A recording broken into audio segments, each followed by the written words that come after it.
Hi hello నమస్తే friends. ఈ work చూడండి, చాలా సింపుల్ వర్క్. మొత్తం కూడా కట్ బీట్తోనే వర్క్ డిజైన్ చేయడం అయింది. శారీలో ఎలాంటి ఫ్లవర్ అయితే ఉందో సేమ్ యాస్టీస్ ఫ్లవర్ మనం బ్యాక్ నెక్లో ఒక సింగిల్ ఫ్లవర్ ఇచ్చాము.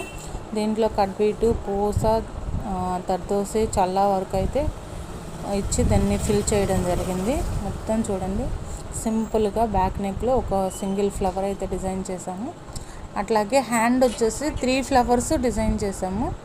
3 ఫ్లవర్స్ వచ్చేసి సేమ్ యాస్టీస్ బ్యాక్ నెక్లో ఎలా అయితే ఇచ్చామో అలాగే ఇచ్చి మొత్తం కట్ బీట్ వర్క్తోనే ఫిల్ చేసాం అనమాట. కట్ బీటు, పూస అనేది తో డిజైన్ చేయడం జరిగింది. ఇది చూడండి, సింపుల్గా గ్రాండ్ లుక్ వచ్చింది. శారీలో కుచ్చులు వచ్చేసి మనం సింగిల్ కలర్ తీసుకొని వైట్ మోతీ తీసుకొని మనం డిజైన్ చేయడం జరిగింది. ఈ డిజైన్ కనుక మీకు నచ్చినట్లయితే లైక్ చేయండి, షేర్ చేయండి, సబ్స్క్రైబ్ చేయండి అండ్ కామెంట్ కూడా చేయండి ఫ్రెండ్స్. Thank you.